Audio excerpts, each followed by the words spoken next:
वलीलाल सुभान अल्लाह सुना मेरे नाम बड़े खूबसूरत मेरे जिन नामों से पुकारो। मैंने क्या किया, मैंने ऐसे कोड बनाए रिज़्क के, औलाद के, सेहत के, जादू के, टूने के, मियाँ बीवी की मोहब्बत की, वो अलग-अलग कोड हैं।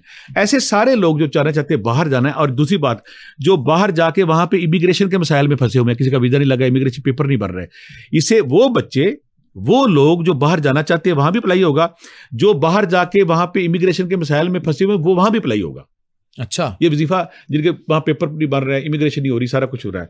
या हय्यो जाके यूम या लतीफ, या हय्यो जाके यूम या लतीफ 1100 बार, या अल्लाह या वकील हो या नसीरो, अल्लाह मैं प्रदेश में अकेला हूं, तू मेरा दोस्त, तू मेरा साथी, तू मेरा मेहरबान, या अल्लाह या वकील हो या नसीरो 500 बार, और या रज़ाक को या बासे तो अल्लाह तो पूरी कायनात को रिस्क देता, मुझे भी रिस्क दे 500 बार। फिर बोलता हूँ, या हय्यो या कय्यूम या लतीफ 1100 बार, या अल्लाह या वकील हो या नसीरो 500 बार, या रज़ाक को या बासे तो 500 बार। अगर कोई बंदा ऐसा है जो चाहता बाहर जाना है, चाहे वो पाकिस्तान में, चाहे बाहर जा चुका है, ये इफेक्टिव 3 वजीफे जो करेगा इंशाल्लाह अल्लाह ताला उसको ऐसा नहीं करेगा। अच्छा, वैसे मैं बड़ा इस चीज़ पर थोड़ा सा वो हूँ, वज़ाइफ वाली बात तो बिल्कुल ठीक है, लेकिन हमारे यहाँ ये जो एक ट्रेंड लोगों का पड़ गया है ना कि हमने मुल्क से बाहर जाना है और उसके लिए डंकी तक लगाते हैं और अपनी लाइफ तक खो देते हैं, this should be discouraged. Afan भी मेरे पास जो आजकल 20 साल पहले लोग गए थे, 30 साल पहले, जब वो मुझे कहते हैं कि माजरत के साथ हर दूसरे बंदे के साथ ये हादसा हुआ है कि मेरी बेटी कहती है I am going dad sorry, किसी गोरे के साथ, किसी काले के साथ, किसी हिंदू के साथ, लोग पागल हो जाते हैं वहां जाके। आप लोगों को नहीं बताते, मुझे बताते हैं कि हम इस मुसीबत में पड़ गए हैं। बच्चा जवान होता है वो उस कल्चर के सबसे बड़े नुकसान ही ये हैं। हम चकाचौंध में चले तो जाते हैं, वहाँ गधा बन के 3-3 शिफ्टों में काम करते हैं, बच्चों से दूर होते हैं, बच्चों की तरबियत को नहीं, और वो फिर उस कल्चर का शिकार हो जाता है, वो कल्चर खा जाता नहीं। ये बहुत बड़ी प्रॉब्लम है। बेटी किसी काले से शादी कर ले, जब नहीं, मेरे पास इस्लामाबाद से फैमिली आई, मैं नाम 3 बेटियां, एक काले के साथ, एक यहूदी के साथ, हिंदू के साथ, और प्रॉब्लम क्या आई जिससे वो पागल हुए थे, लिविंग रिलेशनशिप, तीनों ने शादी नहीं की हुई थी। अच्छा, ऐसे ही साथ रह रहे थे, जो यूरोप का कल्चर, पाकिस्तान में कल्चर, और कानूनन वो कुछ कह भी नहीं सकते, और वो कुछ कह के दिखाएं। अच्छा, मेरे पास वहां लीगलाइज है। पीछे मैं लंदन गया, मेरे पास 3 भाई आए थे, 2 के ना पाँव में कड़े लगे हुए थे। कड़ा कहते हैं कि जब आप लड़की आपके घर से भाग गई है, आप उसके पीछे गए, लड़की ने पुलिस को कॉल किया कि मैं डिफेंस में काम करती हूँ, आज के बाद मेरा बाप इस इलाके में ना आए। आपके पाँव में कोई टैग लगा देते हैं, कड़ा लगा देते हैं, रिंग लगा देते हैं, आज के बाद तुमने मॉडल टाउन या फैसल टाउन या डिफेंस में दाखिल, जैसे वो दाखिल होता रिंग बिजली पकड़ के ले जाते हैं। मुझे तीनों ने बताया कि हमने कड़े ऊपर लगाए हुए देखे, लोगों को बताते नहीं है। बेटी के घर हमारे मैं कुछ बीवियां लगवा देती हैं, वहां का कल्चर जो है। अच्छा, बीवियां लगाई थी, मेरा बंदा बेगम के मल्ले में नहीं, मेरा बल्ले में अगर आया तो देखे ना, बंदे मुझे हर दूसरे बंदे को कड़ा लगा हुआ है। अच्छा, वैसे अगर ये वाला कड़े वाला रूल पाकिस्तान में आ गया फिर तो बहुत सारों का घर जाना मुश्किल हो जाएगा। कुछ बंदियों को उन्होंने अलार्म ही बजते रहेंगे। एक बंदा मुझे मिला, मैं खाना करना जी, मैंने खाना करना आपको रजवीर रोड पे, जज्बाती बेगमात है। अच्छा, मैंने खाना करना, मैं 7 बजे से पहले आ जाए, 7 बजे के बाद 7 बजे मेरा कड़ा ऑन हो जाता है। मुझे हुक्म है कि तुमने 7 बजे के बाद हर सूरत अपने घर में चले जाना है। अच्छा, ये वाला भी कड़ा, ये कड़ा भी है, यानी ये बेगम उल्टा एक बंदे ने यही पड़ा लगवाया हुआ था कि मेरा बंदा जो है ना घर से बाहर ना निकले। एक बंदा रात को घर से बाहर फोन करते करते निकल गया, मुझे उसने पुलिस आ गई, उन्होंने कहा अलार्म बज गया, तुम किधर फिर रहे हो, तुम तो घर के अंदर रहना था।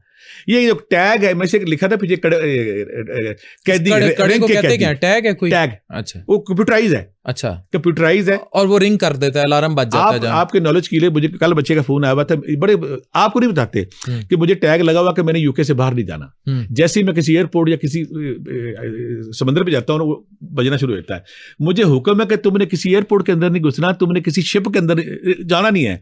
जैसे वहां जा रिंग बिजली पकड़ के ले जाते हैं। लेकिन बेगमात वाला टैग आपने बड़ा खतरनाक बताया कि अगर कि 7 बजे से घर से बाहर नहीं निकलना तब भी मियां को टैग पहना दें, अगर चाहते हैं वो आपके महल्ले में ना आए तब भी उसे टैग पहना दें। बच्चियां कहती है कि मैं डिफेंस में काम करती हूँ, मेरा बाप, मेरी ये टाइमिंग है सुबह 9 से 4, मेरा बाप इस टाइम में वहां पे ना आए, और बाप नहीं चाहते। कुछ बच्चे बाप अगर जबरदस्ती होकर चले गए तो पुलिस ने पकड़ लिया उन्हें। अब फिर भी ये कहते हैं कि वीजे लगे बाहर जाएं। मैं ये दिखाता हूँ कल्चर इन बच्चों को कि यार बहुत प्यारा मुल्क है हमारा, यहाँ पे जिंदगी कदर नहीं करते, बड़ी खूबसूरत जिंदगी, कदर नहीं करते। रिश्ते हैं यहाँ पे, माँ है, बहन है, हमारी कब्रें हैं, हमारे लोग हैं, आप हैं, सब। अच्छा, परदेसी जितने ओवरसीज हमें देख रहे होंगे ना, वो ये सब फील करते हैं, लेकिन आई विश के पाकिस्तान के वसाइल ऐसे हो जाएंगे किसी को बाहर ना जाना पड़े। अच्छा, वहां एक और प्रॉब्लम है, जो प्रॉब्लम परदेसी का बात करें ना, बच्चा जवान हुआ ना, उस कल्चर कैसा स्कूल का, सिंपल बिला बजा घर से चला जाता है, मैंने नहीं आना, तो घर ही नहीं आना, नहीं, डोंट कंट्रोल माई लाइफ। जब वो बाप की आंखों में कहते हैं ना मेरे सामने, तो बाप मरता आगे से। बच्चा जब कहता है कि मेरी लाइफ कंट्रोल ना करो, बेटी कहती है मेरी लाइफ कंट्रोल करो, और वो मुझे बाबे मैसेज दिखाते हैं, मेरी बेटी ने आखिरी मैसेज किया, dad I am going sorry, chapter close. लेकिन ये आजाद कल्चर जो है, इसको गोरे बड़ा पसंद करते हैं, हमारे देसी कल्चर में तो ये अच्छा, उसका भी बताता हूँ। एक मैं गली से गुजरा था, एक गोरी ने डोर का पिन्ना पकड़ा हुआ था, वो भी मुतासर हो गया, वो फेंके तो बंदा पकड़ के उसको ऊपर दे दे, तो मेरे साथ जो बंदा पता है क्यों करती क्या करती कहती मैं गोरी ने डोर का पिन्ना डोर का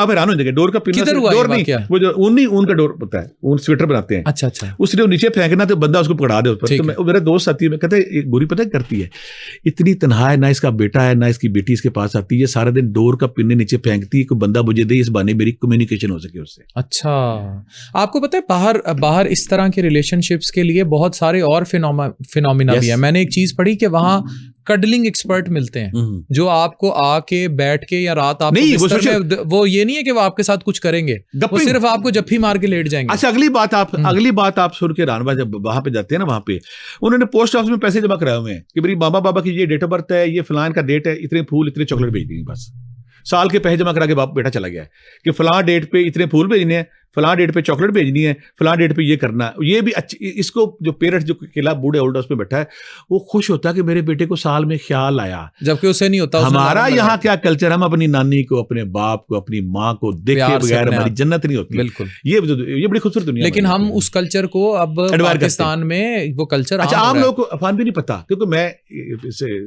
रूहानी से हूँ मुझे लोग अपना पेट खोल के बताते हैं आपको नहीं बताएंगे। अब जो 3 भाई आए थे ना 2 को कड़ा लगा हुआ था उन दोनों भाइयों को नहीं पता था इसको भी लगा हुआ है। अच्छा इसको भी लगा हुआ कड़ा इसको भी लगा हुआ है उन्हें आपसे नहीं पता उन्हें तो ये हमारे जैसे बंदों को बताते हैं कि मैं इस मुसीबत में पड़ा हूँ। और जब फिर लोग कहते हैं ना वहां पे डॉक्टर साहब नहीं ओवरसीज के हमें भी आके बहुत सारे मसाइल बहुत बताती हैं खवातीन भी मर्द भी और इनके मसाइल बड़े डिफिकल्ट हैं। मैं मैदे का स्पेशलिस्ट हूँ तो वो आती मैदे के मसले के साथ हैं लेकिन अंदर उनके वही लड़ाई झगड़े और मियाँ बार मुंह मार रहे और ये मसले चल रहे होते हैं। कौन है हमारे साथ और कहाँ से? अस्सलाम वालेकुम। अस्सलाम वालेकुम। वालेकुम सलाम। कौन बात कर रहा है? जी मैं रुकैया बात कर रही हूँ रुकैया बानो लाहौर से। जी रुकैया। मेरा पहला सवाल है इनसे 2 सवाल मेरे हैं। एक सवाल तो मेरा ये है कि मेरे हस्बैंड को ना वो यूएई में रहते हैं उनको ना पाँव पे एलर्जी हो गई है और इतनी ज्यादा हो गई है कि वो चल फिर भी नहीं सकते स्वेलिंग बहुत ज्यादा है तो उनके लिए कुछ बता दें कि वो क्या करें। अचानक से हुई है और अब पहले पाँव पे थी अब उनके हैंड्स पे भी हाथों पे भी हो गई है। और दूसरा सवाल मेरा ये है कि मेरी बेटी है 10 साल की वो इतनी ज्यादा वीक है कि अब ना उसको मुख्तलिफ जिस्म की ना दर्दें निकलना शुरू हो गए तो कोई उसकी मतलब उसकी सेहत अच्छी हो जाए उसके लिए कुछ बता दें।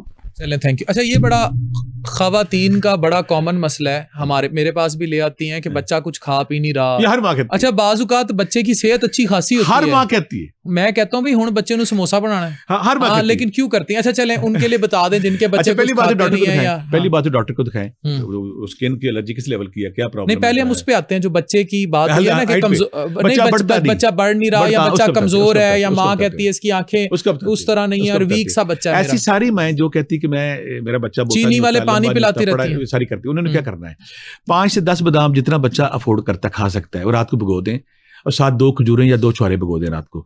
सुबह उनको जब छिलके उतार के थोड़ा सा मक्खन उसमें शामिल करें ये पेस्ट सा बन जाएगा तो बच्चे उस पर या अल्लाह या कभी दम करके उसको नाश्ते में खिला दिए। फिर मैं अक्सर कहता होता हूँ मुझे आपको सिर्फ जरा या ट्राई मेटाबॉल बड़ा अच्छा सिर्फ हर माँ को कहता हूँ भूख लगाता मैं बच्चों को जब भूख लगेगी बच्चे खाएंगे भी।